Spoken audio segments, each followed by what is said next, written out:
It's time for RealAg Radio on Rural Radio Channel 147 on Sirius XM.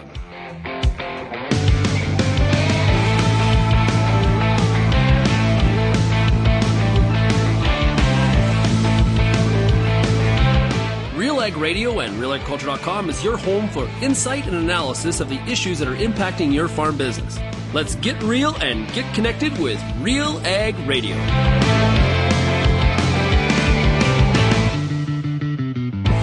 Hello and welcome to RealAg Radio here on Rural Radio Channel 147, Sirius XM. It is Wednesday, June 4th, and I am your host for the day. Thank you for making us a part of your day, wherever that may be. It is wonderful to see so many people on social media in the field, either, frankly, getting first cut, hay done, getting some crop in the ground, maybe getting some forages in the ground, seeing some of that great scouting that's happening. I am really sorry for those of you who have not had the greatest of emergence conditions. It really doesn't look great for those areas that went in either too wet or for those desperately in need of a rain.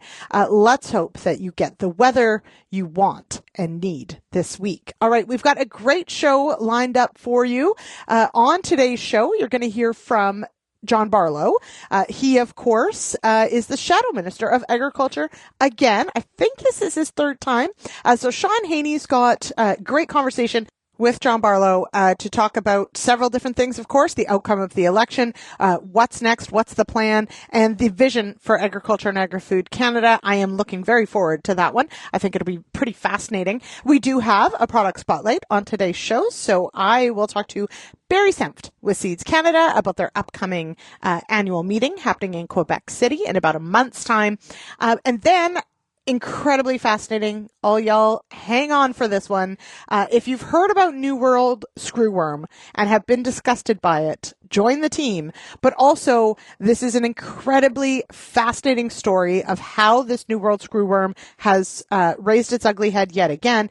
And what to do about it? Oh my gosh, it is not simple. Madison Darbyshire with Bloomberg has been following this story. She's been doing some really interesting historical investigations into sort of how we got here and, of course, what happens next. So Madison and I spoke for almost half an hour, to be honest. I was incredibly pleased that she would allow so much time in her schedule to go over this, but I think she's just as fascinated about it as I am. But I've trimmed it down to just sort of the first half of that interview for today's show. The rest, the full interview, though, we are going to run as a Ruminating with RealAg episode. Your host, Amber Bell, on that one. But we'll run the whole interview because it is absolutely fascinating and also terrifying. This is a really bad pest, y'all. But you know what? We've got some really cool tools to manage it. And that's what my question to Madison really is about what do we do about this. So stick around. That's in our fourth segment. And then, of course, we've got a couple news hits to hit on for the end of the day. So you're right. If you're going to point out, hey, it's Wednesday, shouldn't we have market stuff? There'll be a bit of that at the end, but hey, there was just too many other things going on. Perhaps we'll hit on some of that on Friday, right? On the issues panel? Sure. Also, a quick note, I'm going to be hosting tomorrow for the Farmer Rapid Fire, so don't miss it. Tune in, 4:30 Eastern on Sirius XM, channel 147. All right, let's take a quick break, and we'll hear from John Barlow and Sean Haney right after this.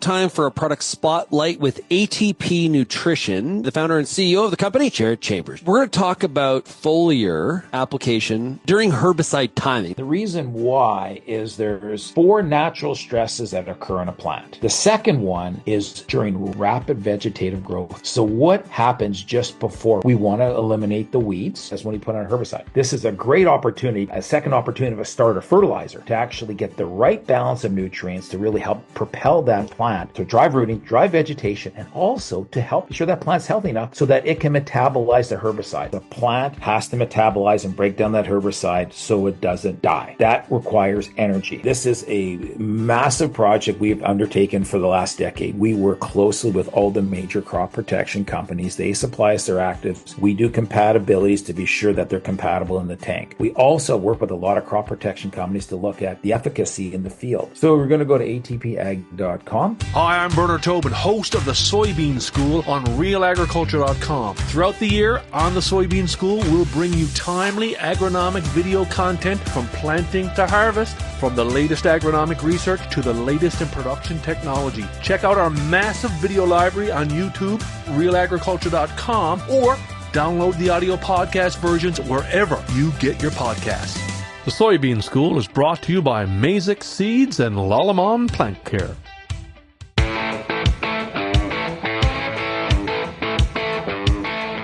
Welcome back to RealAg Radio here on Rural Radio, channel 147, Sirius XM. I am your host for the day, Lyndsey Smith. It is Wednesday, June 4th, and for farmers, trust is everything. Genesis Fertilizers is making real progress toward providing reliable, locally produced fertilizer. Join the ownership group and protect your bottom line. Learn more at genesisfertilizers.com/credibility. We hop now to a conversation with John Barlow and Sean Haney. Yes, we are gearing up for a very fast few weeks of Parliament sitting, but looking forward to hear what Barlow has to say about being Shadow Minister of Agriculture. We're joined right now by the Conservative Party of Canada's Shadow Minister for Agriculture and Agri-Food. It is the the MP coming out of Foothills is Mr. John Barlow. John, how are we doing? I'm great, Sean. Thanks very much for having me, and so close, and yet so far. I apologize for that mix-up. That's all right. I guess as you go back to you're back in Ottawa, obviously, and just speak to that. You know, obviously a disappointing result in the election. You won your riding, like, no doubt, as expected, but not the result the party was looking for. How does the group come back to Ottawa, being so close, within your grasp of forming the next government, and it's not meant to be? Yeah, you know, there's no question it was difficult. You know, I think you would anyone would take a loss like that easily, you know, to be so close and put so much work into it, and to fall short. But, you know, coming back here to Ottawa, I think everybody was eager to get back. It's been, 5 months since Parliament has been sitting. And, now to have a chance over the last few days or a couple of weeks to meet the new colleagues that we have in the Conservative team, this is an incredible group of individuals who won seats in parts of the country that we have never won seats before. We are truly a national party. And to attract this quality of people has just been energizing. And certainly now I think, we will be a very strong opposition, and we've got to hold this government accountable. And we're certainly ready to go back to work, and to see now that Pierre will be back in Parliament this fall. I think that's also a nice reassurance that we're on the right track. A lot of rural and ag background in caucus, a lot of options. Yeah, for Shadow Minister of Agriculture. You're back in this spot. Is it what you wanted? Yeah, absolutely. The leader has honored me to be put me back in this position. Asked me if this is what I wanted to continue to do, and it was the fastest answer I've probably ever given. And other than when my wife was agreeing to marry me, was probably the other best answer I've ever heard. But before you change your mind. Yeah, exactly. Yeah, are you sure? But no, this is exactly what I want to carry on doing. There's some unfinished business for sure, but I love this industry. I love working with the people in this industry. It's always something different, as you know, Sean. You're always learning. There's never a same day, and that's what I enjoy about it the most. And certainly, as you mentioned, the quality of people that we have in our caucus. There's so many great people that I can lead on for their expertise and their feedback to make sure we're putting our best foot forward when it comes to policies or initiatives that are going to be there to help Canadian farmers and agri-food processors and producers across Canada. Now, just like you're looking across at a different prime minister than the previous one, this is a different ag minister, it appears, than Lawrence Macaulay was as well. Of course, Cody Bloys was the ag minister for that week before the election. Right. In your discussions with Minister MacDonald, I guess, what's your messaging to him? Yeah, I think I'll have a good working relationship with the minister. We've had an opportunity to speak a couple of times already, and we'll have a more formal meeting before we rise this spring. certainly the proof will be in the pudding, but we'll see what his priorities are and his focus. But he thus far has been open to listening to what are some of the things that we want to prioritize. But I'm hopeful that he is much different than Minister McCauley. I'm not completely convinced of that yet. He is another member of Parliament from Prince Edward Island, and when Prince Edward Island was going through its potato crisis, the minister, MP MacDonald at that time, didn't fight for his constituents and didn't fight for the potato farmers of PEI. So I'm a little hesitant that if he didn't stand up for his own farmers, his own constituents, is he going to stand up for farmers across Canada? And that's something that we want to see. You've mentioned that from an ag file perspective, there's some unfinished business. What are the two or three things that come top of mind when it comes to the unfinished business that you want to push when it comes to being the shadow minister? Yeah, I think overall it comes down to the cost of doing business and the regulatory red tape and tax regime that farmers are dealing with. Fertilizer tariffs, tariffs in China on canola, beef, and seafood. It was good to see the Prime Minister say that those are a priority, but we want to see some action taken on those files. Harmonization of regulations, certainly let's say the acrimonious relationship between agriculture and the CFIA and PMRA. I want to see that relationship improved and addressed, and if that's a change in mandate for those agencies or a shift of where those agencies are placed within cabinet. And again, a lot of that comes down to Minister MacDonald. And is he going to be that influential voice at the cabinet table? With all due respect to Minister McCauley, who had a long career here, I think the one thing that agriculture has been really missing for the last decade is having that person at the cabinet table who has some gravitas, some influence. And I'm certainly hopeful that the new agriculture minister will play that role or take on that role for agriculture to ensure that when we do bring issues to him, that he has the authority or the clout at the cabinet table to make sure that the interests of Canadian agriculture is heard at that table. Yeah, I think that's a good point. I've said before, it's which way the direction the communication flows, right? So are you, as a Secretary of Ag in the U.S. or Minister of Agriculture in Canada, are you a liaison from government to farmers, or are you a liaison from farmers to the government? Those are two very distinct ways of operating. What about the focus on trade? And I was talking to a few stakeholders last week. Their impression is that trade is much more important in this Carney government than we saw prior with Trudeau. Yeah, I think you're certainly seeing the language from this government is more adult, more focused on economics and productivity and growing our economy, and less on social issues, let's say. So I'm hopeful that's the case. A very new, I don't want to say a rookie MP, but a rookie minister in the trade file, and Minister Sidhu, which I've also had an opportunity to have a short conversation with him. To put someone without cabinet experience in that very critical role at this time with everything going on with the United States and China, I'm hopeful he's up to the task.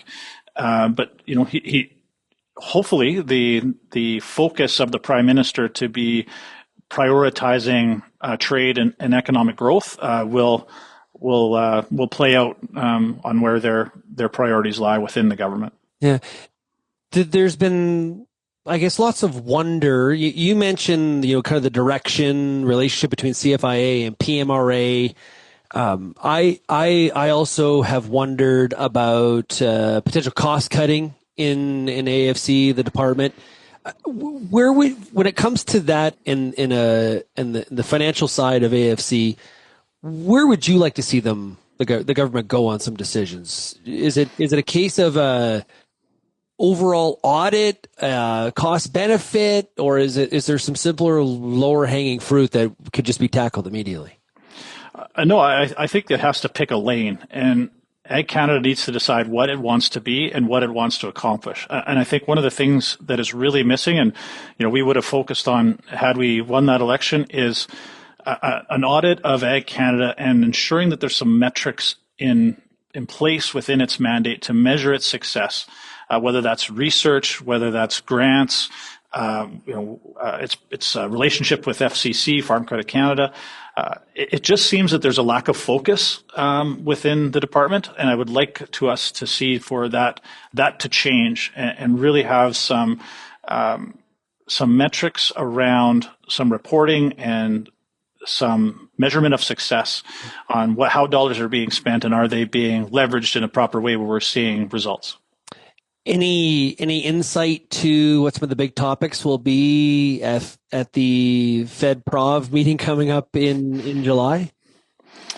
I'm guessing that BRMs will likely be a top of mind. That seems to be always a topic. But I'm hopeful that our trade relationship with our partners and supply chain infrastructure will be key. If you're going to talk about growing our economy, a big part of that is being able to get our products and our commodities to market and having markets available worldwide. So I'm hoping that is a hot topic for the ministers at all levels. We saw at the end of last week, Bill C-202, which is kind of the newer version of 282. We've talked about it a lot on Real Agriculture and Real Ag Radio. Does the Conservative Party have a position on this bill yet? We have our caucus meeting Wednesday, so I'll be presenting to caucus on that. Certainly some things have changed since 282 was tabled in 2021. We have a very different relationship with the American administration. President Trump has made no qualms that Canadian dairy is a target.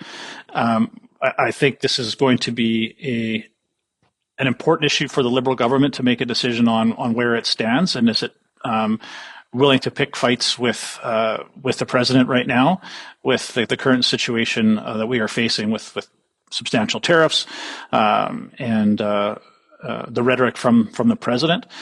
This is different in that it sounds like the Bloc are going to be asking for unanimous consent to pass all stages in the House of Commons and go right to the Senate. That is not how our system works. But I'll be meeting with caucus tomorrow. We'll be coming up with a position and a decision on where we want to go. I think the question comes when it comes to trade negotiation. Do we need legislation to protect supply management in those pillars? I think that's really what it all comes down to from a questioning standpoint.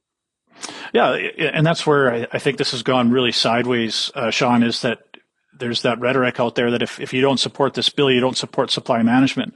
And I just don't think that's accurate. Our party is very clear in our constitution that we support supply management. The leader was quite adamant during the campaign that a conservative government will support supply management.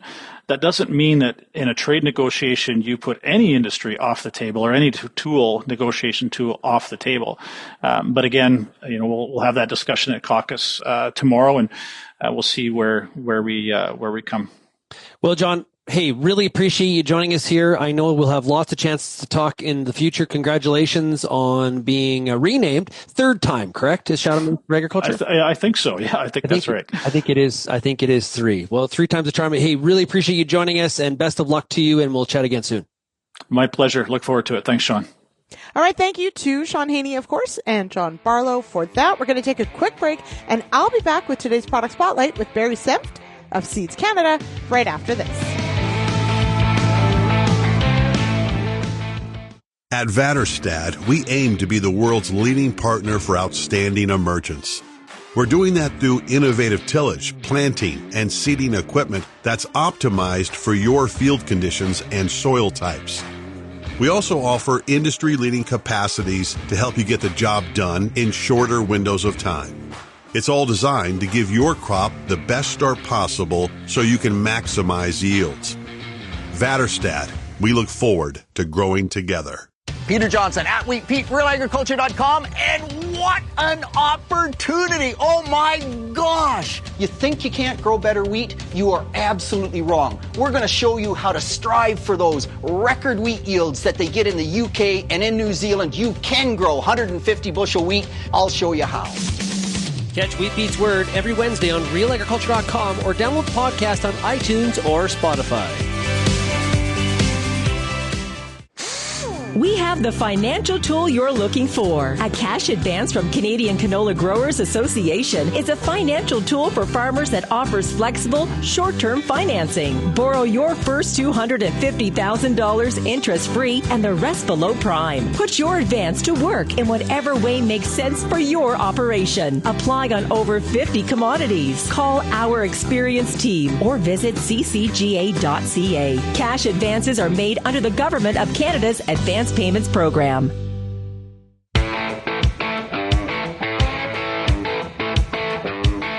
Welcome back to RealAg Radio here on Rural Radio, Channel 147, Sirius XM. I am Lyndsey Smith, and joining me now is Barry Senft.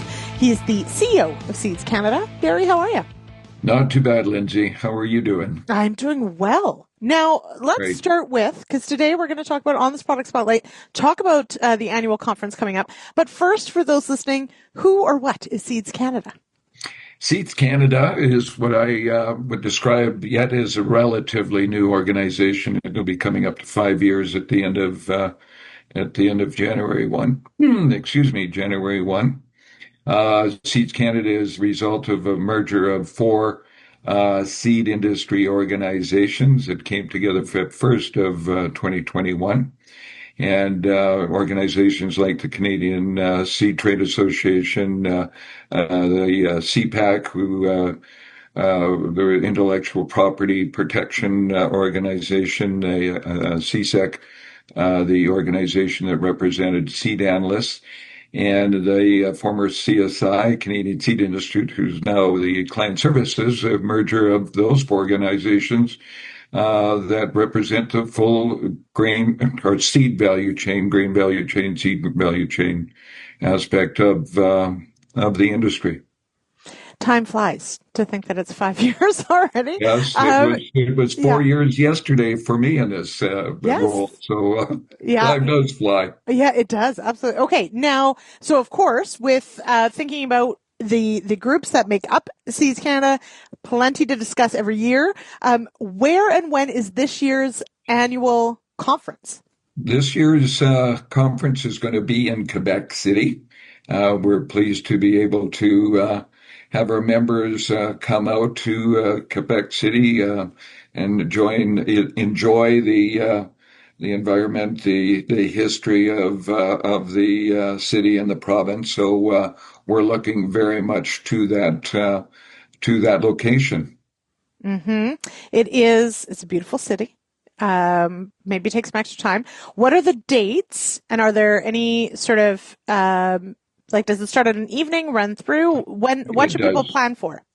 So it's our AGM summer conference. So it involves the conference with speakers alike and our AGM. So it starts the evening of the July 7th with what we describe as the President's Reception, where icebreaker type of an environment. People get to meet one another coming in off maybe off a tour or off a plane. So that starts on the 7th, and then we start bright and early at 8 o'clock the next morning. And that goes on through the day. Our keynote speaker is Diego Riso.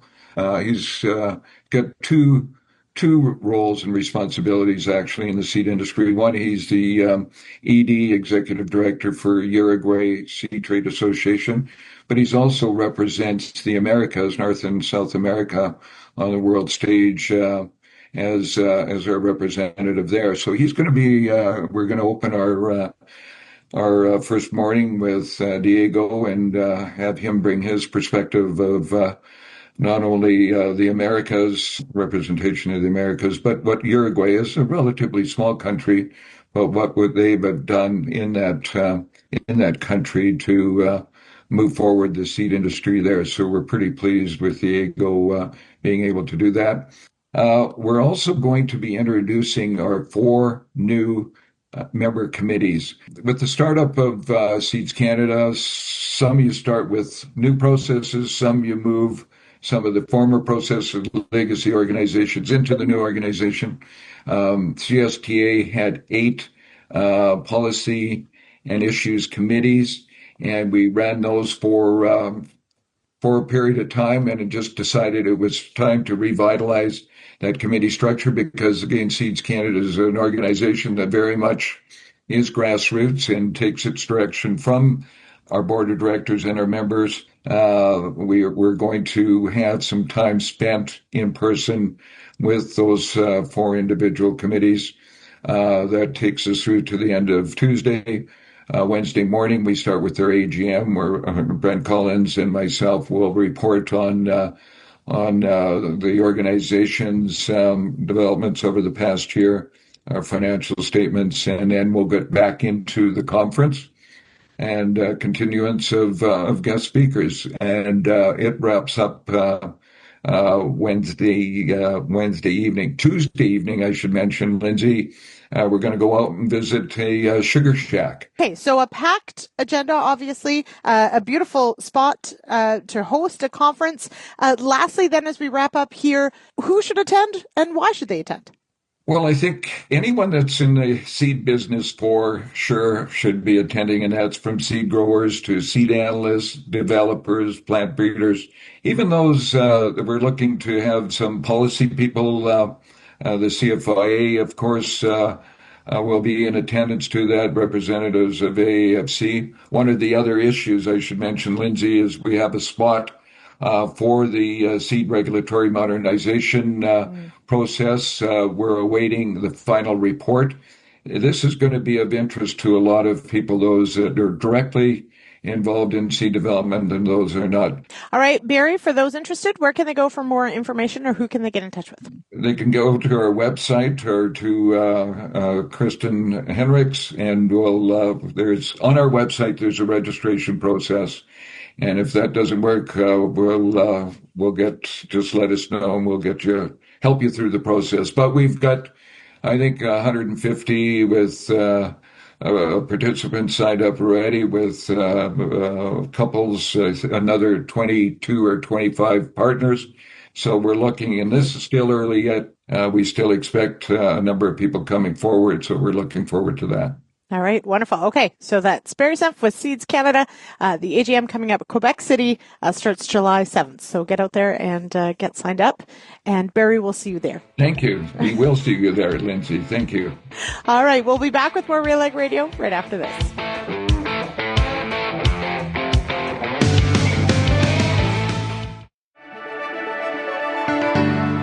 Built on over 100 years of seed innovation and unwavering commitment to farmers, Pioneer 100 Series canola hybrids deliver a step change in yield performance and agronomic traits. This isn't just better canola, it's different canola. Pioneer 100 Series. Contact your local Pioneer sales representative or visit pioneer.com/100 series to learn more today.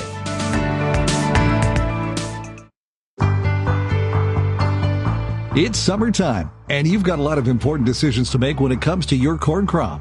Let the Corn School on RealAgriculture.com help guide you through those big decisions with input from leading experts in the field. If it's spray timing, disease identification, or any other field issue, the Corn School's got you covered. The Corn School on RealAgriculture.com. Brought to you by BASF and Pride Seeds.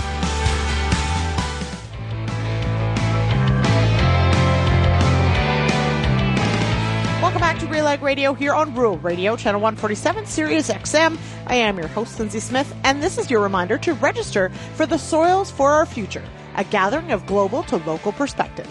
Join us July 20th to 25th, 2025 at the RBC Convention Center in Winnipeg to learn about global perspectives on today's research to sustain our future. Register today at soilsforourfuture.ca. All right, I've got a fascinating conversation for you today. Now, this is, it's a shortened version. I could not run the entire thing because Madison Darbyshire and I, we spoke at length on the topic of New World screwworm. So this is about half of the interview. It's a must listen for anyone in the cattle industry and frankly, anyone with livestock. It's just that important. So without further ado, here is my discussion with Madison Darbyshire of Bloomberg, talking about New World screwworm and where we're at and where we're headed. Joining me is Madison Darbyshire. She's the senior writer with Bloomberg Weekend. Welcome here, Madison. Hi, Lyndsey. Thanks for having me. Now, I'm sure there are people who are wondering, what the heck? What are we talking about? We are talking about New World screwworm. And that's important to say New World because there is an old world. But Madison, you've been reporting on the finding of New World screwworm, the impacts of it, how we even got here, for quite some time. And I want to sort of just start there to sort of lay the groundwork for our listeners. What got you onto this story? And what has this journey been like covering New World screwworm? Oh, gosh. Well, I got onto the story because I was having a conversation with a rancher in South Texas near the Rio Grande Valley. We were talking about hunting and conservation and the difference between invasive species there, what they call exotics, but other people might call invasives. And I asked him just what else was on his mind. And he said, the return of the New World screwworm is really deeply concerning to ranchers in Texas. And I was like, excuse me, what are you talking about? What was so interesting to me is, he explained it. He said it's a flesh-eating parasite that eats animals from the inside out. It was the biggest agricultural blight in America for decades, from the 1930s. It changed everything about the landscape of the American South. It covered California to Florida, and absolutely nobody under the age of 65 had ever heard of it. And I was so blown away by the fact that we had just collectively forgotten about this thing that had had such a profound impact on our agricultural industry. And I really wanted to learn more. And the more I learned, the more I started to feel like maybe it was both a really interesting historical story about how we dealt with it and how we kind of eradicated it from the U.S., but also how it came back and how we forgot about it. One of the reasons that the screwworm has been able to gain so much momentum in Central America in the last few years is in large part because very few people operating in the cattle industry and wildlife industries today has ever seen it. It's just, we had all this time to forget about the screwworm. And so it's been able to kind of wage a little bit of a comeback. We forget, why we're so careful about inspecting imported cattle, about why we have checkpoints. If a problem isn't a problem for several decades, it becomes something that there's just very little institutional memory for. And so I think, and that is fascinating. And for me as well, I've been in the agriculture industry over 20 years. And until last fall, I don't think I'd ever heard of this pest before. Right. And then when we hear about it, it's like large scale, we're closing a border. We're like, the Mexican-U.S. border, we're stopping cattle movement. So, the first, I sort of hear about it, all of a sudden, this is like a major thing. And it did sort of, I think you're exactly right. For many of us, even those of us in the industry, it sort of came out of left field of like, what even is this? And why are we being, so incredibly, serious about it right off the hop? And thank you for the work that you're doing. So for anyone who's interested, please go and check out the background work that Madison has been doing on this, because you're right. It's historically really fascinating from, the perspective of it is an insect pest. And how it has been, or how it was eradicated, was using a really novel method of using sterilized males to essentially stop the population. But I want to, for our audience, because we have a lot of ranchers, a lot of feedlot operators here in Canada and listening in the U.S. as well, it is a major concern because it can spread so it's insidious. Like it is really a nasty insect. Tell us about how it spreads, not just between animals, but in an environment. So one of the fascinating things about the screwworm is that it doesn't just infect animals, it infects areas. So the life cycle of a fly essentially is a fly lays its eggs on an open wound or mucous membrane that can be anything from a fence post scratch to a tick bite to the navel of newborn calves to to udders and noses. So it's very wily. Once it starts an infestation in an animal, it releases a kind of a pheromone that attracts other flies to the wound. And so an infestation becomes very serious very quickly. And the larva of the screwworm then kind of bore down into an animal. That's where it gets its name, screw, because its head kind of looks like a screw, and it drills down kind of deep into an animal, creating a very big, deep hole that is very, if left untreated, very deadly for livestock and wildlife. But then once the larva has matured, it drops into the ground to pupate. And then a few days later, it will emerge as a fly and begin the cycle all over again. So one of the things that's been really concerning for USDA vets is once they start to see screwworm infections in the navels of calves, they know that screwworms are in an area because they tend to infect calves who are lying on the ground or who have these vulnerable spots. And so one of the things that has made it really difficult to treat is the fact that it gets into an area means that it doesn't just transfer from cow to cow, it transfers from cow to wildlife, into goats, dogs. I think there are a few vets who really think that the first screwworm case that we'll see in the United States or Canada will be in a dog, because it's just something that very few domestic vets have ever seen in real life, and certainly not in the continental United States outside of Florida Keys. That's one of the reasons that it becomes this kind of endemic infestation. It is really sensitive to the weather. So one of the only natural enemies of screwworms, which will serve Canada, is cold weather. Mm-hmm. But one of the things that's been scary and that vets and USDA scientists are kind of wary of is we have a long summer ahead. You know, we're this infestation that's climbing northward. It's happening very early in the spring. So there's a long time before we're going to get cold weather. And climate change has meant that the border, the north border, it used to be, cattlemen used to call it Route 80, the highway that kind of goes right across the middle of America. That was kind of an artificial weather screwworm border. But global warming means that warm weather goes higher in the U.S., stays longer. We have fewer natural winters the way that we used to. And so the border of how high screwworms can organically migrate is raised. And once they get into populations that roam, so like deer, raccoons, elk, birds that migrate, it can travel very great distances very quickly.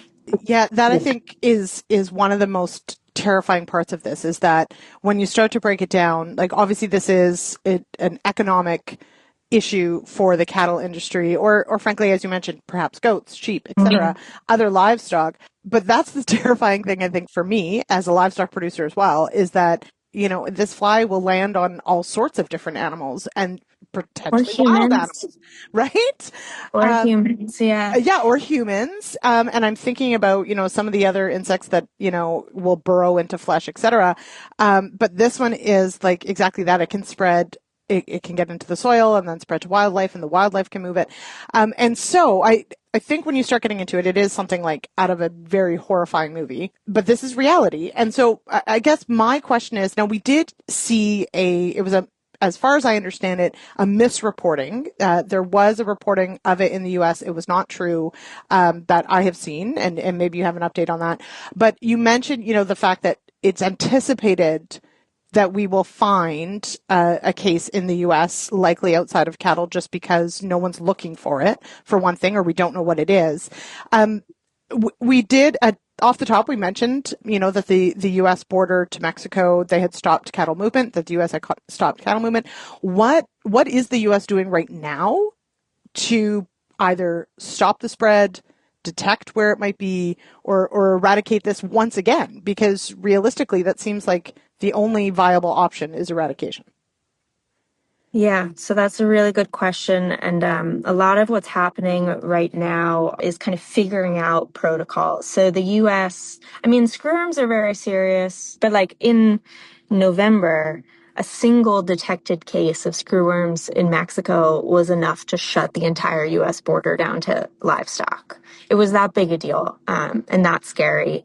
And that was in the previous administration. They allocated a few $100 million towards the effort to eradicate or to increase field inspection in the hopes that we could kind of stop it in its tracks. But then in February, under new administration, the border was reopened. And it has since been closed. The head of the USDA has shut the U.S.-Mexico border to livestock because of how rapidly the screwworm seems to be accelerating through Mexico.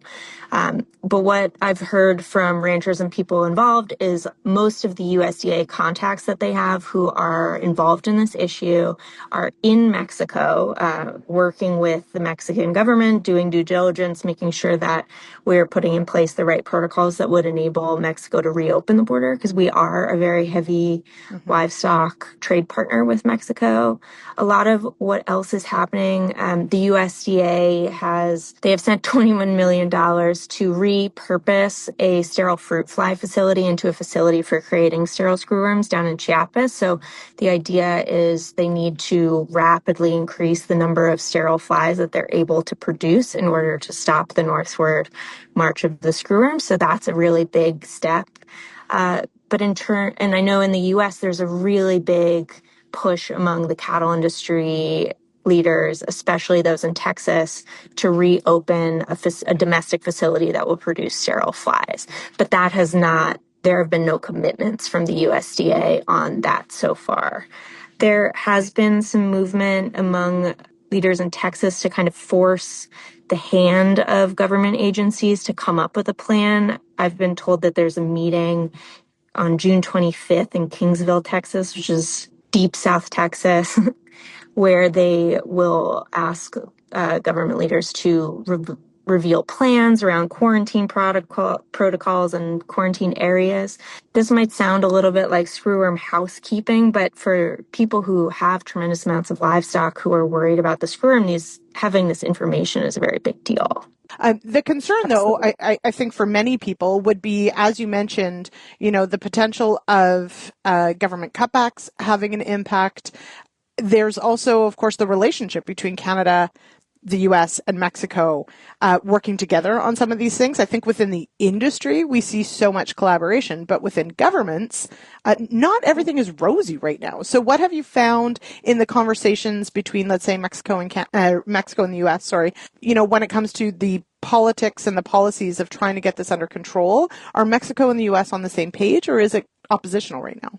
Most of the action that we're seeing right now around the screwworm is operational. In terms of the geopolitical climate, it's really interesting. Mexico and the U.S. are both on the same page in terms of the screwworm, in that nobody wants the screwworm to come back and nobody wants it to be endemic again. Mexico has a huge cattle industry also. It takes a ton of money and labor to try and combat the screwworm.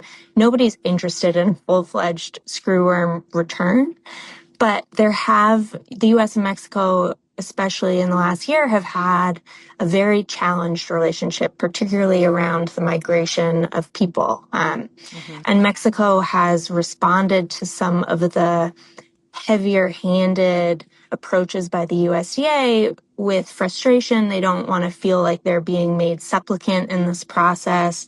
They don't want to be told what to do. They want to be equal partners. And in the 60s, when the U.S. was working with Mexico to push the screwworm further south, it was very much seen and written into law as a partnership between the two countries. And those words have not really been used in the discourse around the screwworm now. It's much more the USDA saying, well, if we don't do this, we're going to shut the border down. And we've been frustrated.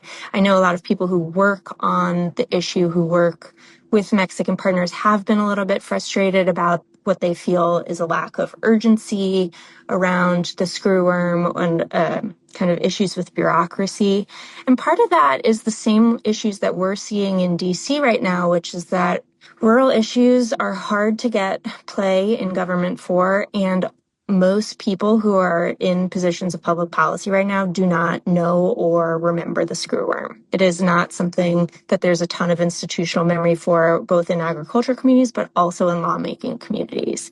All right, we're going to end that conversation there, but we are going to there's much more to this interview.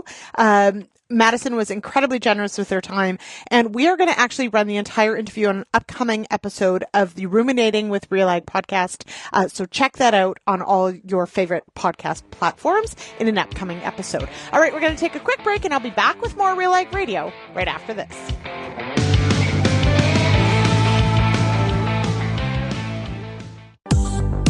I'm Lyndsey Smith from RealAgriculture.com. Join me Monday nights for The Agronomist, a 1-hour live and interactive show broadcast across YouTube, Facebook, and X. Monday nights at 8 p.m. Eastern, I host expert agronomists from all over the country to give you answers to some of the toughest agronomic questions. Join us live or catch the replay Tuesday morning. That's The Agronomist with me, Lyndsey Smith, Monday nights live at 8 p.m. Eastern. How's your seed quality? What should you treat with? What about herbicide carryover and environmental concerns? Spring is here, and you've got a lot of things to think about in regards to your pulse crop. The Pulse School on Real Agriculture has information and advice for all these questions and more to help you navigate this season. Brought to you by BASF. Pulse School episodes are available at pulseschool.com, realagriculture.com, or as a podcast on your favorite streaming service. Download the latest episode today.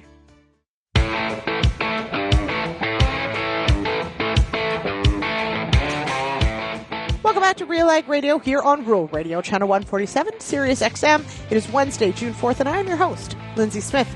And pest beware, your fields have heroes. The Pests and Predators podcast is brought to you by Field Heroes and is powered by the Western Grains Research Foundation.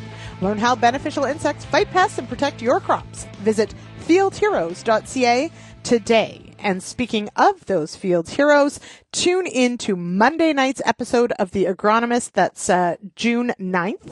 8 p.m. Eastern, you can watch on YouTube, or you can head on over to realagriculture.com/agronomist. And Monday night's episode is all about beneficial insects and how we can, of course, scout for and control pest species, but with a nod to our beneficial insects and keeping track of them as well. Okay, as promised, we've got a few news stories to cover. The first of which, Cody Blois, friend of the show, many of you aware, he was the Ag Minister for about 9 days before we headed into the election, and did not get the seat when Prime Minister Carney named his cabinet.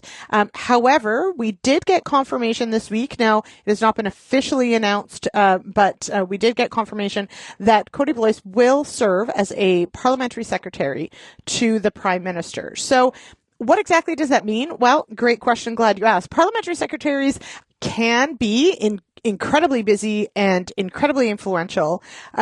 Or they may not be and just sort of assist the Prime Minister or the Minister, because we have parliamentary secretaries in our ministries as well, essentially just assist in their duties. So we'll see.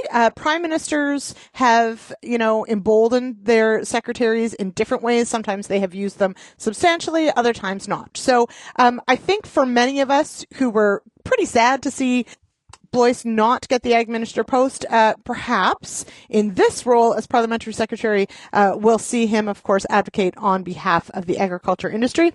Anything is possible. We know that although Blois is not the Ag Minister, in his past roles in Parliament, certainly was on the Ag Committee and is very passionate about agriculture issues. So, so that was an interesting one. The other thing that happened this week is we did also get confirmation. So hats off to Kelvin Hepner on this one, so if you've been following the Merit Functional Foods saga, and frankly, I'm going to call it that because this is a company and a bricks and mortar building that was developed in Winnipeg that ended up going bankrupt. And we did get word last week, which we reported on realagriculture.com, that a deal had been struck with the bankruptcy trustees to sell the actual building. Turns out the buyers are actually the past co-CEOs of Merit Functional Foods. They are Ryan Bracken and Barry Tomiskis. So they have bought the shuttered, this was a pea and canola processing facility. They've bought the building. Parts of the processing facility are being sold off in the bankruptcy. However, the building itself will be up for sale. So I, being the cheeky person that I am, I said to Kelvin Hepner, perhaps we shall see another organization or perhaps commodity group that is looking at building a commodity processing type center, maybe we'll see them step in and buy the building. That's me being cheeky. So I don't know. Who knows? Well, I guess we'll see. But there is a building available. So make of that what you will. We did get, of course, the Bank of Canada making its decision on interest rates today. We did hold at 2.75%. So the Bank of Canada holding the overnight rate. This is, of course, the rate at which banks borrow their money at. And typically, what the overnight rate means is if it goes up, so too do your variable rate loans. And over time, of course, your mortgages that you secure. If it goes down, the opposite happens. Citing, of course, just an incredible amount of volatility and unknowns. They're holding the rate steady. It will be interesting to see as our economic numbers continue to roll out over the past, the first quarter, and now as we're well into the second quarter of the year, the discussion of course, recession, economic slowdown, the cost of all the tariffs that the Trump administration has been levying against everyone, and Canada's retaliatory tariffs, all, of course, are going to have a pretty significant impact on GDP and on the economy. We, of course, also today are seeing the steel and aluminum tariffs that Trump has imposed come into play. Definitely hearing and reading that this will be incredibly detrimental to these industries. And so holding the rate steady, I think most would say that probably makes sense. However, it is a real unknown. We are in a much different territory than we were, say, even 6 months ago as to where we thought interest rates were headed. If we end up seeing a bunch of inflation, well, then those rates go up. If we end up in a recession, we see those rates go down. But the overall, well, the recession's going to hurt us in lots of other ways. So there is just so much economic uncertainty. We will be delving into more of what happened this week on the Friday Issues panel, so stick around for that. Still trying to, sort of make heads or tails of all of this. One of the other things, I will mention it briefly because we don't really have enough time to delve into all of it. But of course, we did have the first ministers meeting happened on Monday in Saskatoon. We did see the premiers come out of that meeting with the prime minister with I'll say it, people were smiling, which seemed kind of surprising based on the group of premiers that were there and how they worked with the former Liberal government when Trudeau was at the helm. So certainly some positives. I think many of us watching along were sort of surprised to see how well everything went. But at the same time, I think many were myself included, were sort of waiting with bated breath to see sort of, these nation building projects getting announced, etc. It sounds to me that, they had a great discussion. There was certainly talk about the wildfire situation and dealing with that. And there was a discussion of sort of getting everybody on the same page as to eventually moving forward on these nation building projects, but there wasn't anything, grandiose announced. So I guess we will wait for details on that one. I did want to just briefly touch on a couple things. I did want to point out we got an interesting release from CFIA late last week on the ostrich situation in BC. So if you've been following along, it's a kind of a bizarre story, but fascinating nonetheless. We did hear that the ostrich farm that is refusing to destroy birds that have tested positive for avian influenza, including a very particular subtype that has infected a human in the U.S. They've been fined $20,000 for 2 different breaches.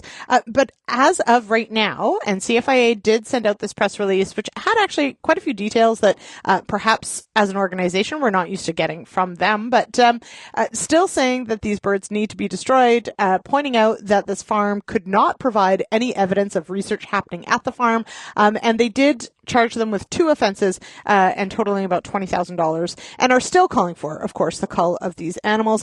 It is an incredibly bizarre story. I highly recommend you check it out, and we'll be following that one and a few others this week. Okay, I've got to go. I will be back tomorrow for the Farmer Rapid Fire, brought to you by Pioneer Seeds Canada, right here on RealAg Radio on Rural Radio, channel 147, Sirius XM.